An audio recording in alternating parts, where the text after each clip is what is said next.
आप देख रहे हैं न्यूज नेशनल भारत। शाहजहांपुर क्षेत्र कांट स्थित रामलीला मैदान में मुख्यमंत्री योगी आदित्यनाथ ने पहुंचकर जनसभा को संबोधित किया। उत्तर प्रदेश के ऊर्जावान महानायक योगी आदित्यनाथ ने ददरोल विधानसभा क्षेत्र से भाजपा उपचुनाव प्रत्याशी अरविंद कुमार सिंह के समर्थन में कस्बा कांट स्थित रामलीला मैदान में जनसभा को संबोधित कर अरविंद कुमार सिंह के आगामी में 11 मई को होने वाले मतदान में भारी बहुमत से विजय बनाने की सम्मानित जनता से अपील की। भारत माता की, गंगे मैया की, गंगे मैया की, वंदे वंदे वंदे। शाहजहांपुर के हनुमत धाम की बजरंग बली और भगवान परशुराम के धाम को कोटि कोटि नमन करते हुए आप सभी ददरौल वासियों का मैं हृदय से अभिनंदन करता हूं, स्वागत करता हूं। मंच पर उपस्थित प्रदेश सरकार में हमारे वरिष्ठतम मंत्री, वित्त और संसदीय कार्य विभाग के मंत्री श्री सुरेश कुमार खन्ना जी, प्रदेश के लोक निर्माण विभाग के मंत्री और अभी हाल ही में पीलीभीत में जो चुनाव संपन्न हुआ है वहां पर भारतीय जनता पार्टी के प्रत्याशी श्री जितिन प्रसाद जी, प्रदेश के सहकारिता मंत्री श्री जेपीएस राठौर जी, पूर्व केंद्रीय मंत्री श्रीमती कृष्णा राज जी, माननीय सांसद श्री मिथिलेश कुमार जी, इस क्षेत्र के लोकप्रिय सांसद और भारतीय जनता पार्टी के प्रत्याशी श्री अरुण कुमार सागर जी, ददरौल उपचुनाव में भारतीय जनता पार्टी के प्रत्याशी और स्वर्गीय मानवेंद्र सिंह जी के सुपुत्र श्री अरविंद कुमार सिंह जी, भारतीय जनता पार्टी के जिला के अध्यक्ष श्री केसी मिश्रा जी, महानगर अध्यक्ष श्रीमती शिल्पी गुप्ता जी, हमारी लोकप्रिय महापौर श्रीमती अर्चना वर्मा जी, जिला पंचायत अध्यक्ष श्रीमती ममता यादव जी, विधान परिषद सदस्य डॉक्टर सुधीर गुप्ता जी, माननीय विधायकगण श्री चेतराम पासी जी, वीर विक्रम सिंह जी, हरिप्रकाश वर्मा जी, श्रीमती सलोना कुशवाहा जी, राजेश वर्मा जी, राकेश कुमार मिश्रा जी, भारतीय जनता पार्टी के हमारे सभी वरिष्ठ पदाधिकारीगण और भारी संख्या में शाहजहांपुर लोकसभा क्षेत्र के ददरौल विधानसभा में उपस्थित बहनों और भाइयों, मैं काकोरी ट्रेन एक्शन के महानायक पंडित राम प्रसाद बिस्मिल, अस्फाउल्लाह खां, ठाकुर रोशन सिंह की इस पावन धरा को कोटि कोटि नमन करते हुए आप सबका मैं हृदय से अभिनंदन करता हूं। बहनों और भाइयों, 2024 का लोकसभा चुनाव एक इतिहास के नए मोड़ पर नया इतिहास बनाने के लिए उतावला दिखाई दे रहा है।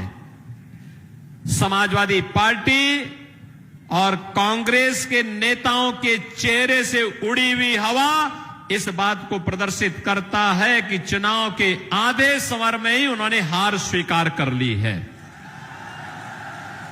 बहनों और भाइयों, यह हार तो होनी ही थी। उनकी हार शाश्वत सत्य है, क्योंकि हमारा इतिहास गवाह है, हमारा इतिहास गवाह है, कितना भी बड़ा क्यों न रहा हो, कितना ही शक्तिशाली क्यों न रहा हो, लेकिन अगर रामद्रोही है तो उसका पतन सुनिश्चित हुआ है। राम भक्त है तो हनुमान भी देवत्व की स्थिति में पहुंच करके लोक बंदे हो गए, लोक पूज्य हो गए। बहनों और भाइयों, ये चुनाव राम भक्तों और रामद्रोहियों के बीच में अब सीमित होकर के आ गया है। आपने देखा होगा राम भक्तों पर गोली चलाने वाले आज कहते हैं कि अयोध्या में राम मंदिर बेकार बना है। आतंकवादियों को बिरयानी खिलाने वाले और आतंकवादियों की पैरवी करने वाले और माफिया और अपराधियों का अपना गले का खेवनहार बनाने वाले लोग, जिन्होंने बेटी और व्यापारी की सुरक्षा में सेंध लगाने का दुस्साहस किया था अपने शासनकाल में, आज वे माफिया के मरने पर फतिया पढ़ने के लिए जाते हैं। और इसीलिए मैं कह रहा हूं, इतिहास के नए मोड़ पर एक नया इतिहास बनाने के लिए मोदी जी के नेतृत्व में 2024 का ये चुनाव आज पहुंच चुका है। बहनों और भाइयों, लगभग आधा चुनाव संपन्न हो चुका है। 3 चरण पूरे हुए, 4 चरण बाकी हैं, लेकिन 285 सीटों पर अब तक चुनाव हो गए। 285 सीट पर चुनाव का मतलब अब की बार आधी मंजिल पूरी कर ली और फिर एक बार मोदी सरकार। तो मोदी सरकार के लिए ही आपसे अपील करने के लिए हम लोग आए हैं। और बदरौल में तो मेरा आना इसलिए भी हुआ है, एक और कारण से हुआ है। लेकिन बहनों और भाइयों, आपने बदलते हुए भारत को भी देखा है और बदलते हुए उत्तर प्रदेश को भी देखा है। दोनों आपके सामने हैं। 2014 के पहले का भारत, दुनिया में सम्मान नहीं था, सुरक्षा तार तार थी, आतंकवाद और नक्सलवाद सिर चढ़ करके बोल रहा था, विकास के कार्य ठप पड़े थे, भ्रष्टाचार चरम पर था और गरीब कल्याणकारी योजनाओं का लाभ गरीबों को नहीं मिल पाता था। 2014 के बाद का भारत, दुनिया के अंदर सम्मान बढ़ा है, देश की सीमाएं सुरक्षित हुई हैं, आतंकवाद और नक्सलवाद पूरी तरह नियंत्रित हुआ है, विकास के कार्य तेजी के साथ दौड़ रहे हैं, जिसमें आपके शाहजहांपुर में भी मेडिकल कॉलेज का निर्माण हुआ है। Highway, railway, expressway, IIT, IIM, AIIMS, triple IT, NIT, world class university, 1 district 1 medical college, हर घर नल की योजना और एक्सप्रेसवे कैसे होना चाहिए। अभी मैं फर्रुखाबाद से आ रहा हूं। फर्रुखाबाद 2 वर्ष पहले मैं गया था। फर्रुखाबाद में एक बैनर लगा था और बैनर था कि फर्रुखाबादी चूसे गन्ना, एक्सप्रेसवे ले गए खन्ना। अबे हमने पूछा ये सब क्यों लगाया है? कहा खन्ना जी हमारे प्रभारी मंत्री हैं और एक्सप्रेसवे शाहजहांपुर लेके चले गए हैं। मैंने कहा आप चिंता मत करो, शाहजहांपुर से ही मैं आपके लिए फिर से एक एक्सप्रेसवे का लिंक दूंगा जो फर्रुखाबाद होते हुए लखनऊ एक्सप्रेसवे को भी जोड़ देगा। तो आपको तो डबल लाभ हो गया, आपको डबल लाभ हो गया। दिल्ली जाने के लिए भी मेरठ प्रयागराज एक्सप्रेसवे, और अगर आपको यहां से सीधे आगरा की तरफ जाना हो तो यही एक्सप्रेसवे आपको एक नया वो दे देगा। बहनों और भाइयों, विकास कैसे होना चाहिए? आज सड़कों का जाल किस रूप में बिछाया गया है, यह आपके सामने है। जितिन जी के नेतृत्व में पीडब्ल्यूडी ने एक एक सड़क को बनाने का काम, जहां पुल की आवश्यकता थी, मैं गया था ये प्रिंस के विधानसभा क्षेत्र में, और जब मैं उस क्षेत्र में गया था इन्होंने विधानसभा में एक प्रश्न लगाया था कि हमारे यहां गंगा नदी में एक पीपे का पुल बनाया जाए। मैंने खन्ना जी से बोला, मैंने कहा ये तो आप ही के शाहजहांपुर का विधायक है ना? इन्होंने कहा हाँ। और खन्ना जी ने बताया कि ठाकुर रोशन सिंह का गांव है ये। तो मैंने कहा इन विधायक जी को बुलाओ और इनको पक्का पुल दे दो एक वहां पे। बहनों और भाइयों, आज वहां पक्का पुल बन गया है। मुझे परसों में गया था वहां, उन्होंने मुझे बताया कि पक्का पुल वहां बन चुका है। बहनों और भाइयों, जहां पे सरकार आग्रह करके बुला करके विकास का कार्य दे रही हो, विकास के कार्यक्रमों को आगे बढ़ा रही हो, ये नया भारत है। और गरीब कल्याणकारी योजनाओं की तो बात ही क्या। पहले लोग भूख से मरते थे, आज 80 करोड़ लोग राशन की सुविधा का लाभ प्राप्त कर रहे हैं। पहले स्वास्थ्य सुविधा नहीं थी और अगर कोई बीमार होता था तो पैसा भी नहीं था।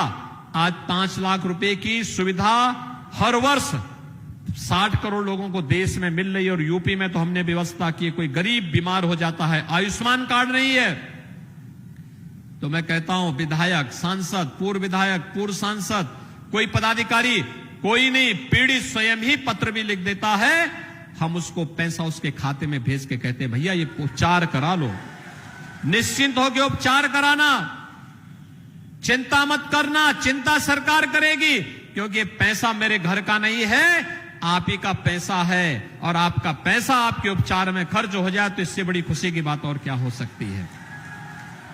बहनों और भाइयों, इसके लिए हम सफल इसलिए हुए क्योंकि मोदी जी ने हर गरीब का खाता खोल दिया है।